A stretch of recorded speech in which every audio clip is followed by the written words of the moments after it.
British Empire exhibition was a large trade and entertainment exhibition that took place in a North London borough of Wembley in 1924. It was a kind of follow-up exhibition of the Great Exhibition of 1851. And there had been an attempt to develop an empire exhibition in the previous years, but World War One had got in the way. And so by 1924, there was a real sense that the British government wanted to celebrate the idea of a British Empire. And the contrast with the Great Exhibition of 1851 was that this was not seen as an imperial exercise, but rather as bringing together a family of nations. To which end they constructed a very large number of different architectural styles and compounds within this 220 acres of Wembley. Perhaps the most famous of these buildings was what became Wembley Stadium, which was the sort of British National Stadium, which was designed as an Indian Mughal palace. But they also constructed Hong Kong pavilions, East African pavilions, and for my own research, the most important pavilion was the West African pavilion, which was designed as a kind of northern Nigerian emir's palace.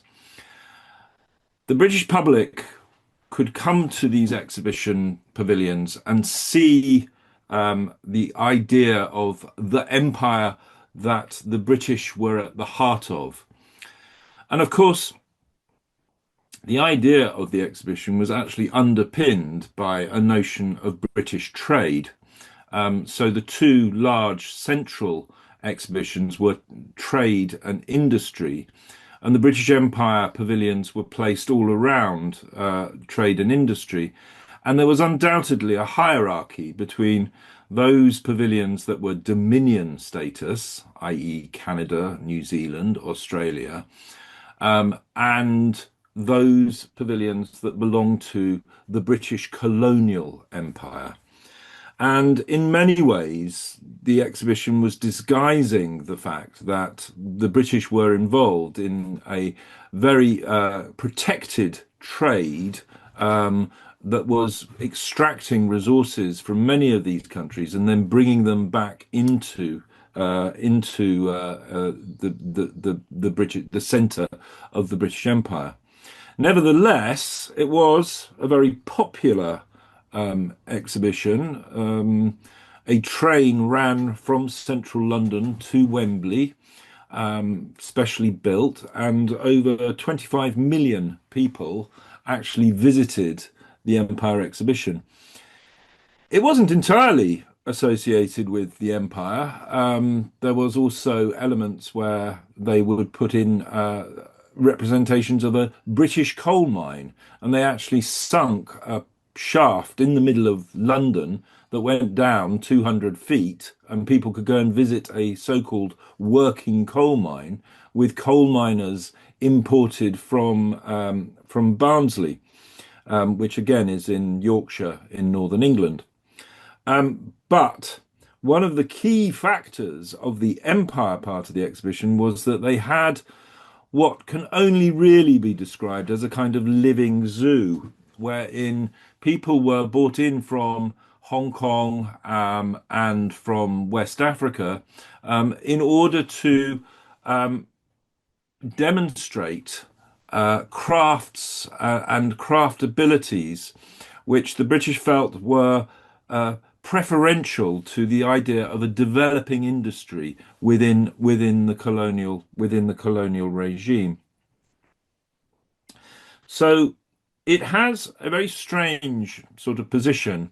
It's been largely forgotten about by most people in the UK, although we have just recently celebrated its centenary, very few people actually realise that this site in Wembley was the site of the British Empire exhibition. And in a sense, it's been slightly brushed under the carpet in British consciousness. Um, and in part, that might well be to do with the fact that it really was a kind of strange display of British empire. And although its intentions were, on the surface, seemingly benign and humanitarian, actually it was really very much about the centrality of Britain as an imperial empire. Into the exhibition, however, many artifacts were brought in for display. These included works of natural history. So, for instance, a large number of whale bones were brought from the Falkland Islands to celebrate the whaling industry. And then the Canadian pavilion had a tableau that was constructed from butter, which was about the support of the Canadian dairy industry. And in the West African displays, a selection of objects were put on display, including the door from the Agoga of Ikere's palace by a Yoruba carver called Olowe of Ise. But also, works were being made while people were in residence. So one area of the display was the display of crafts or arts and crafts being made by local peoples from Africa, and I think that over 70 African men and women were brought to the British Empire exhibition, and they lived in a village for a full year, and were engaged in craft making activities as well as their professions such as native authority policemen. Um, but the craft activities were the main focus of the display. The sense was, in general, that this was about prosperity and progress within African communities.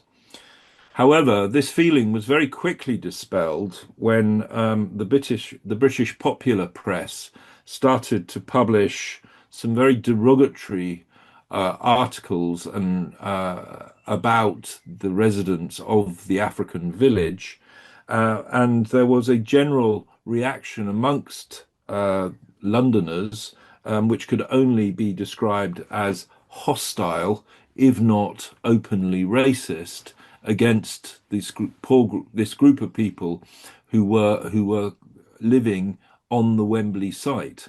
And they lived on the site for over a year. The exhibition ran between 1924 and 1925, and was finally closed in 1925, wherein most of the pavilions were bulldozed down, and the London Borough of Brent started to build public housing across most of the site, and all that remained of the site until the last 10 years or so was the National Stadium, which itself has now been reconstructed, and is no longer reflects anything from the British Empire exhibition of 1924.